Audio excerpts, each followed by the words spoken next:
नमस्कार भाइयों बहनों, here Avnish sir, welcome to the Chandra coaching classes. आज हम लोग क्या करने जा रहे हैं, स्टैंडर्ड मैथ्स का सैंपल पेपर को सॉल्व करेंगे। देखते हैं कौन कौन से क्वेश्चन है। पार्ट सेशन 1 से पूरा स्टार्ट करते हैं। जो एक एक नंबर का सवाल है तो उसको पहले देखते हैं। पहले क्वेश्चन नंबर फर्स्ट क्या है, इफ एक्स वाई क्या दिया है तुम लोग को, एक्स वाई दिया है, कितना दिया 180 दिया है। एचसीएफ दिया है, कितना दिया एक्स वाई का 3 दिया है। Find the LCM of X Y.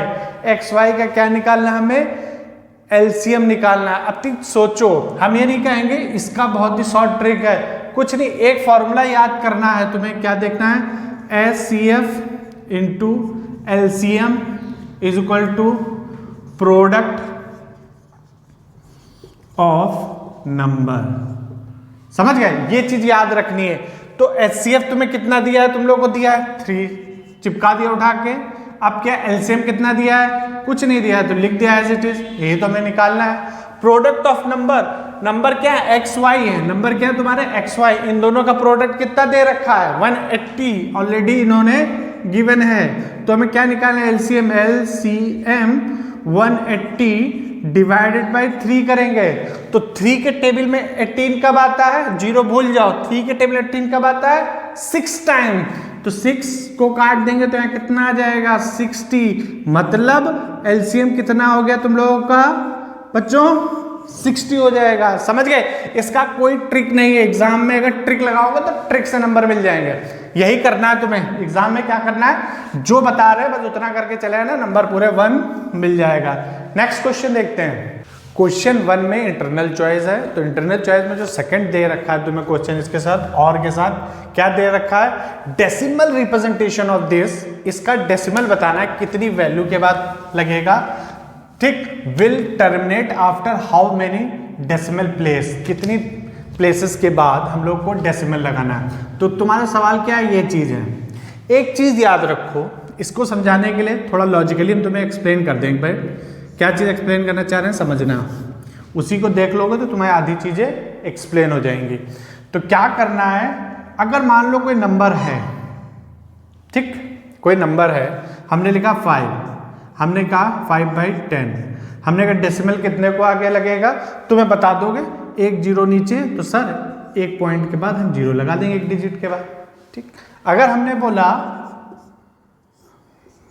2 0 चिपका दिए, तब कितने 0 पॉइंट के बाद बताओगे तुम, कहोगे सर 2 डिजिट के बाद हम चिपका देंगे, ठीक। अगर हमने नीचे क्या कर दिया 3 0 चिपका दिए, तब क्या करेंगे सर 1 2 3, तो सर हम 3 डिजिट के बाद पॉइंट लगा दें, 1 2 3 लगा दिया। तो ये चीज याद रखना, पहली चीज हमें 0 मतलब 10 बनाना है या 100 बनाना है। तो 10 में क्या क्या ब्रेकअप होते हैं, 2 और 5 का।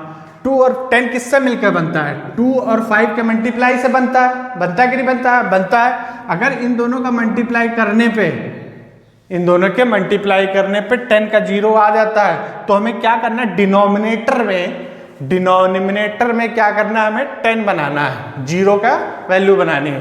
तो हमें लिखा क्या सवाल, पहले देख लो,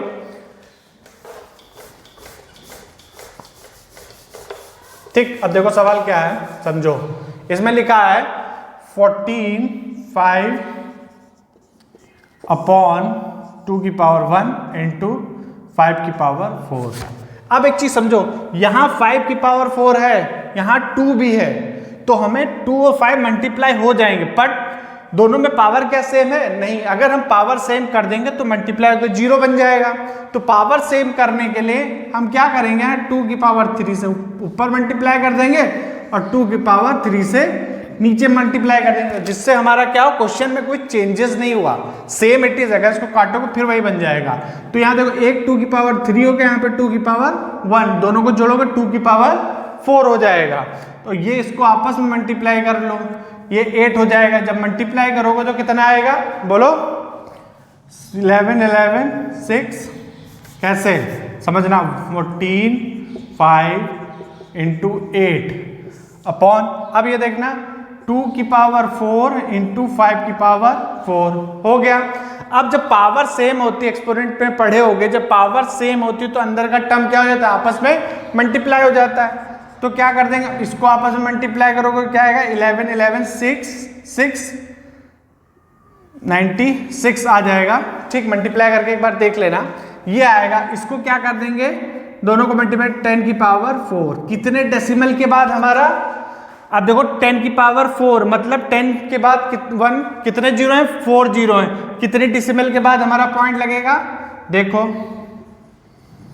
कितने, 4 के बाद 1 2 3 4, तो कितने डेसिमल के बाद, यही चीज पूछी गई थी, हाउ मेनी, पूछा many, how many decimal place, कितने मेनी डेसिमल के प्लेस के बाद होगा 4।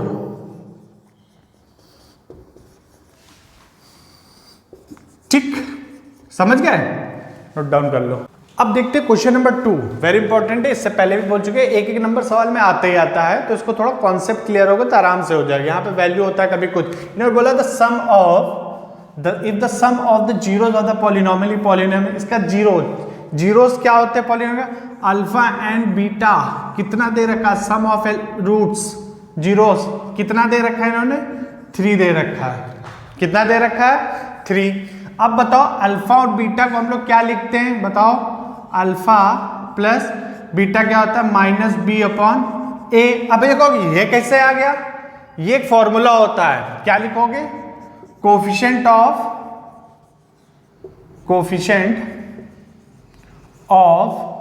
X upon coefficient of x square. ठीक, ये भी होता है अल्फा प्लस बीटा, साथ में माइनस का साइन होता है। तो अब देखो यही चीज हो गया, तो माइनस बी अपॉन ए माइनस बी कितना है, यहाँ पे माइनस माइनस क्या हो जाएगा बच्चों, प्लस हो जाएगा। तो यहां पे वैल्यू कितनी आ जाएगी, प्लस का k अपॉन, ये तो गिवन है, तो प्लस का k अपॉन माइनस ऑलरेडी है, माइनस इन्होंने दिया है, ठीक, वैल्यू रख के बता रहे हैं, और कितना है, तो मैं 3 दे रखा है, तो इसको कितना हो जाएगा, माइनस माइनस प्लस में हो जाएगा, तो क्या होगा, k अपॉन 3 आ गया। ये चीज तुम लोग को दी है।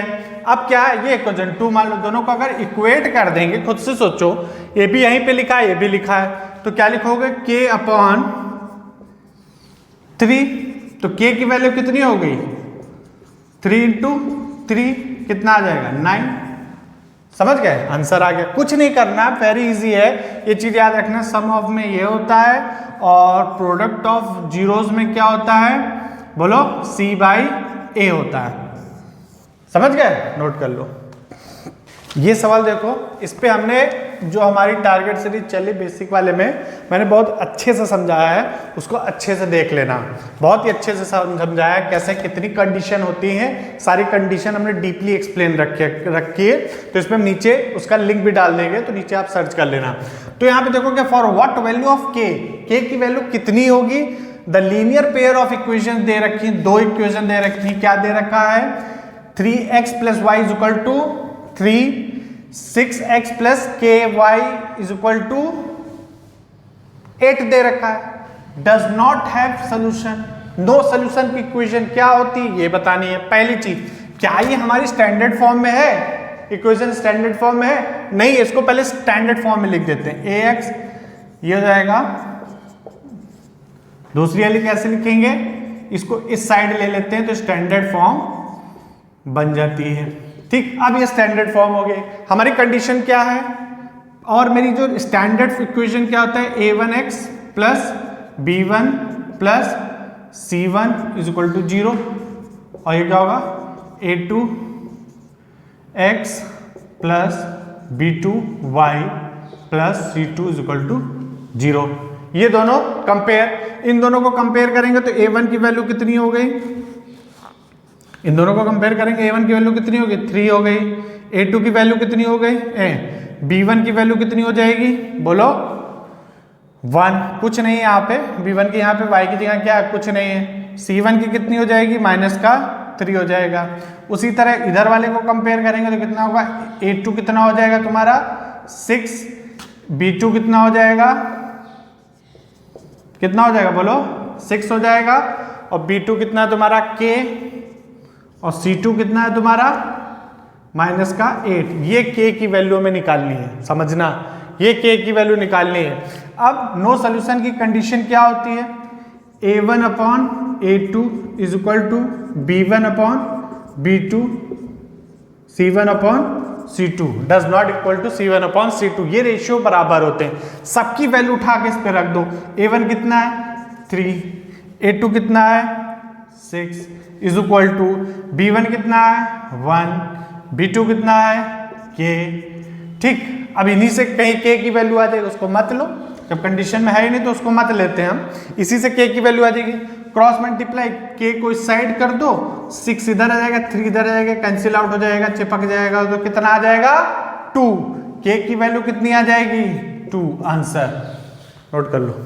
क्वेश्चन नंबर 4 क्या है, दिया है if 4 chairs 3 chairs and 1 table rupees cost, rupees कितनी है रुपीज 1500 दिया है। ठीक, फिर क्या है 6 chair and 1 table cost rupees 2400। ठीक, अब क्या दे रखा है फॉर्म, हमें बनाना क्या है लीनियर इक्वेशन बनानी है। हमें क्या बनाना है लीनियर इक्वेशन बनानी है। बहुत इजी है यार, लीनियर इक्वेशन सॉल्व नहीं करनी है अभी हमें, इन्होंने खाली पूछा बनाओ रिप्रेजेंट कैसे करते हैं।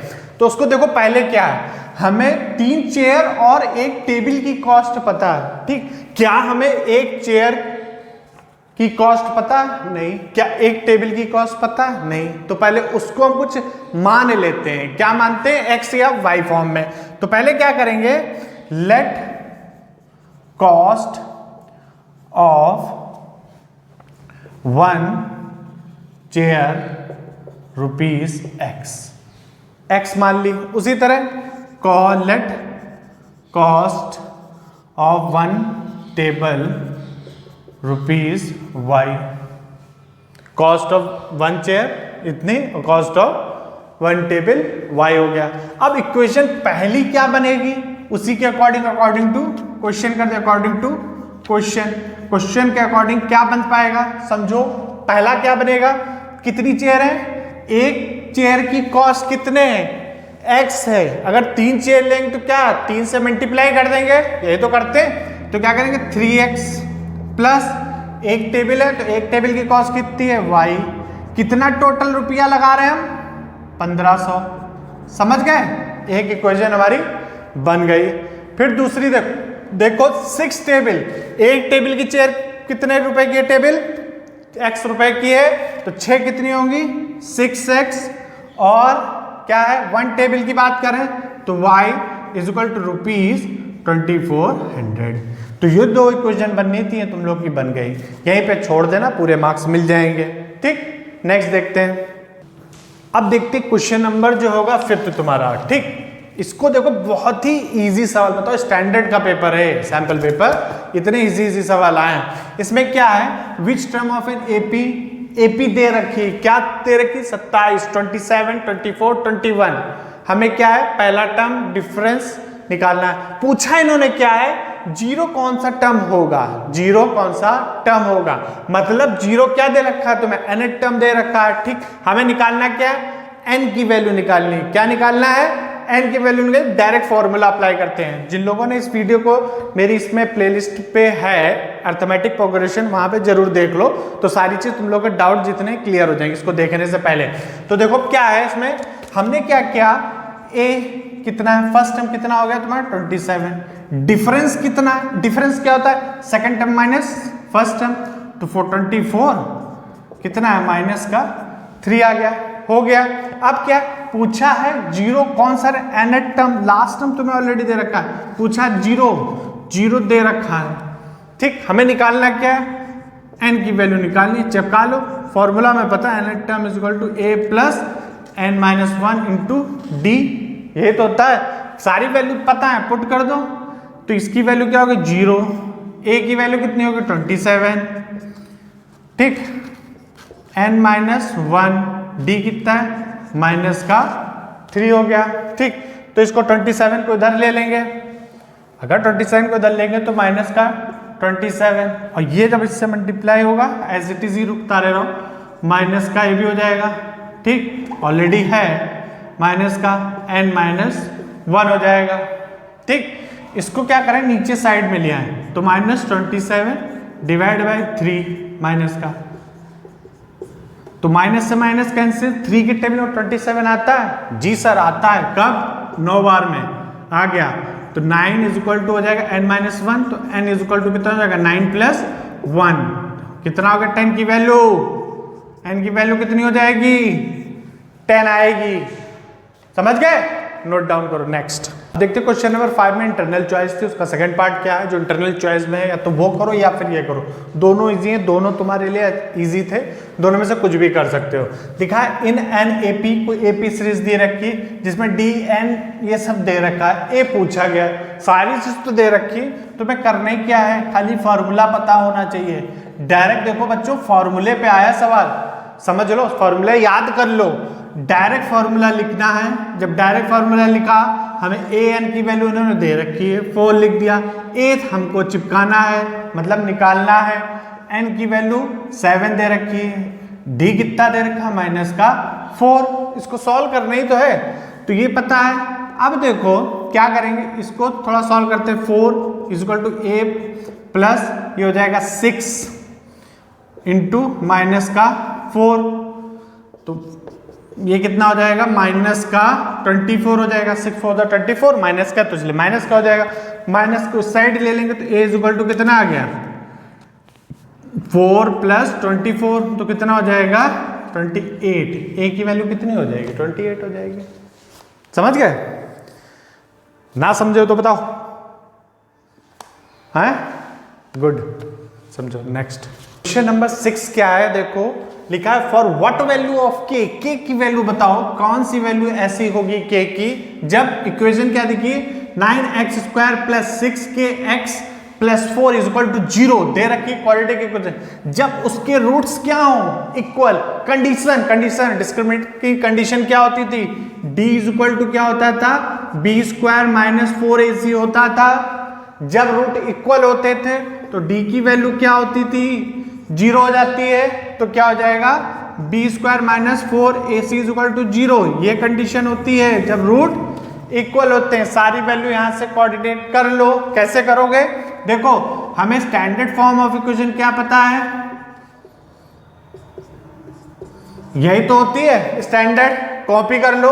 a की जगह क्या लिखा है 9, b की जगह क्या लिखा है 6k और c की जगह क्या लिखा है 4 लिखा है। सारी वैल्यू यहां पुट करो, a² का मतलब b² मतलब 6k का स्क्वायर माइनस का 4 इंटू a कितना दे रखा है 9 और c कितना दे रखा है 4 इज इक्वल टू 0 हो गया। अब क्या k² का मतलब वो 36k² हो गया। इसको साइड ले जाएंगे तो कितना आ जाएगा 9, ये आ जाएगा। समझ गए, अगर इसको मल्टीप्लाई करना चाहो कर सकते हो। क्या करोगे, डिवाइड कर देते हैं पूरा, k² की वैल्यू निकालनी है, तो k² की वैल्यू निकालनी तो 9 इंटू दिस 9, 4 इंटू 9 इंटू 4 और 36 हो जाएगा। कटता है 9 4 जा 4 4 जा, कैंसिल आउट होगा, बचा गया 4। इसको जब स्क्वायर रूट में है, जब स्क्वायर हटाओगे तो रूट लगाते हैं 4 आ जाएगी वैल्यू, और 4 कौन सी होगी, प्लस भी हो सकती माइनस भी हो सकती है। समझ गए, तो आंसर के की वैल्यू क्या हो प्लस माइनस √2, नोट कर लेना। नंबर 7 क्या है, लिखा है find the root of the equation. Equation क्या दे रखी है x² plus 7x plus 10 is equal to 0, ये इक्वेशन दे रखी है, इसका रूट निकालना है। कोई भी मेथड लगा सकते हो, तुम पे डिपेंड करता है। सारे मेथड पढ़ा रखे थे, कंप्लीटिंग मेथड, कोई भी मेथड या डायरेक्ट फॉर्मूला लगाओ, वो तुम पे डिपेंड। देखो पहली चीज क्या हम फैक्टराइज कर सकते हैं, ठीक, क्या 7 का जो है ऐसे लिखें कि फैक्टर लगाएं कि जोड़ने पे क्या आना चाहिए 7 आना चाहिए और मल्टीप्लाई करने में 10 आना चाहिए। करके देखते हैं क्या 10 का कोई ऐसे फैक्टर निकल रहा है। ये इक्वेशन दे रखी है तो करके देखते हैं, 10 की फैक्टर देखते हैं। 10 का क्या निकल रहा है 2 और 5, जब जोड़ेंगे 7 बन रहा है, वो भी प्लस का, मल्टीप्लाई करने में 10 आ रहा है। इट मीन्स ये फैक्टर बिल्कुल सही है। अब फैक्टर सही है तो लिखने का तरीका भी जानना चाहिए। यहाँ पे 5 लिख देंगे x भी आएगा और 2 भी लिख देंगे x आएगा। अब क्या करेंगे बोलो, इन दोनों में देखेंगे, पहली दो में देखेंगे क्या कॉमन x दिख रहा है दोनों में, इन दोनों में देखेंगे क्या कॉमन है 2। एक चीज ध्यान रखना, ये वाली वैल्यू और यहाँ पे जो वैल्यू आएगी दोनों सेम आएगी, अगर नहीं आ रही तो तुम गलत कर रहे हो। फिर क्या, अब क्या कॉमन, ये दोनों सेम है तो ये कॉमन आ जाएगा। बचेगा क्या हमारे पास, ईच टर्म जो होता है ये चीज इक्वल टू 0 कर दो, तो कितना आ जाएगा, x की वैल्यू -5 एक आ गई, दूसरी है ये x की वैल्यू -2। समझ गए, नोट डाउन कर लो, ये रूट्स हो गए दोनों के, नोट डाउन। देखते हैं क्वेश्चन नंबर 8 क्या दिया है। क्या दिया है, इफ PQ, कोई एक PQ है, ये वैल्यू कितनी दे रखी है, इफ PQ इज 28, अगर PQ कितना दिया 28 centimetre, then find the perimeter, perimeter निकालना मतलब इसका हमें पेरीमीटर निकालना है किसी ट्रायंगल का। कौन सा ट्रायंगल का, PLM, इस ट्रायंगल का हमें पेरीमीटर निकालना। तो भैया अब समझो, फंसे पुजारी चक्कर में, क्या फंसे बताओ, कि अब सर आपने एक साइड दे रहे कि बाकी ना तो ये पता हमें, ये वाली साइड ना ML पता ना ये पता, हम कैसे निकाल लेंगे भाई, कुछ तो पता नहीं। एक चीज समझो, अगर कोई सवाल दिया है उसमें लॉजिक जरूर है, जब तक कि लगेगा नहीं, जब तक कि छोड़ना नहीं कोई भी सवाल, घुसे रहो, जब ज्यादा घुसे रहोगे तो ऑटोमेटिकली वो बोलने लगेगा कुछ ना कुछ हो रहा है। तो इसमें देखो क्या चीज है, हमें की चीजें नहीं समझ में आ रही है, कुछ तो ऐसा एग्जामिनर ने अगर सवाल बनाया है तो कुछ तो लॉजिक दिया होगा, कुछ नहीं लॉजिक है, एक सिंपल सा एक थ्योरम है। क्या थ्योरम था हमारे लोगों का, याद करो, अगर कोई भी दो टेंजेंट, अगर टेंजेंट ड्रॉ होती हैं, वो ये दोनों टेंजेंट आपस में क्या होती हैं, इक्वल होती हैं। तो वही चीज, अगर ये दोनों हैं मतलब PQ और PT दो टेंजेंट हैं, तो ये दोनों आपस में क्या होंगी, इक्वल होंगी। तो क्या लिखेंगे, PQ is equal to PT हो गया। PQ को कैसे लिख सकते हैं, सोचो, क्या ब्रेक में कर लो या बीच में पॉइंट है तो वो भी लिख लो, PL प्लस LQ हो जाएगा, ठीक। फिर इसको क्या लिखेंगे, PM प्लस MT हो गया। अब देखो जरा सा और, अगर ये चीज हट जाए, ये चीज ना होती दोनों उधर वाला, समझ लो, तो ये चीज देखो LQ और LM, ये भी तो टेंजेंट बनना है, छोटा सा छोटू सा टेंजेंट बनना है कि नहीं बनना। अगर दोनों टेंजेंट हैं तो यानी भी दोनों टेंजेंट आपस में क्या होंगी, इक्वल होंगी। अगर दोनों इक्वल होंगी तो यहां पे हम क्या लिख सकते हैं, LQ is equal to LN होगा कि नहीं होगा।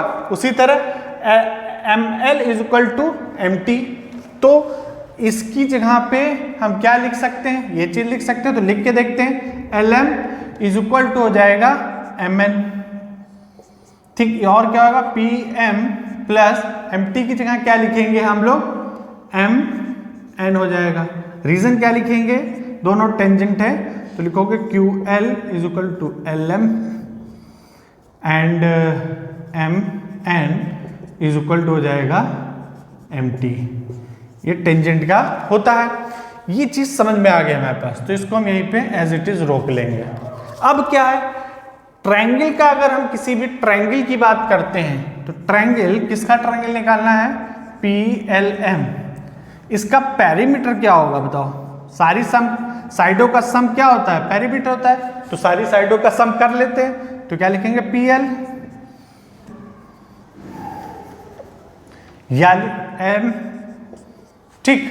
फिर क्या होगा, PM, यही तो होता है। अब देखो ML को क्या लिख सकते हैं, LM को क्या लिख सकते हैं, LM को क्या लिख सकते हैं, LN और L क्या लिख, LN plus NM plus PM, LM को क्या लिखेंगे, LN प्लस MN, लिख लिया। अब देखो ऊपर अगर इतना तीन झगड़ा बनाया है तो उसका कोई काम जरूर होगा, यहाँ यूज करेंगे, तो उसका यूज देखो क्या है, PM और MN देखो कहीं लिखा है, MN भी है PM भी है, तो उसकी जगह क्या लिख देंगे, LN PL और LN लिख देंगे, तो लिख दो PL plus LN plus PL plus LN। तो कितना टाइम्स हो गया दोनों, ये भैया 2 बार P हो गया, 2 बार L हो गया, तो 2 बार PL 2 बार L हो गया। अब देखो PL और N ये, तो याली इक्वेशन इसके बराबर है, तो इसको हम क्या लिख सकते हैं, यहाँ पे नेक्स्ट में LN की जगह LQ भी लिख सकते हैं। अगर ये दोनों बराबर तो डायरेक्ट पूरा कितना हो जाएगा, पी क्यू हो जाएगा, होगा कि नहीं? तो क्या हो जाएगा 2 times P Q. P Q तुम्हें पता 28 दे रखा है, पी क्यू कितना रखा है 2 इंटू 28 हो गया। जब इसको मल्टीप्लाई करोगे तो कितना आया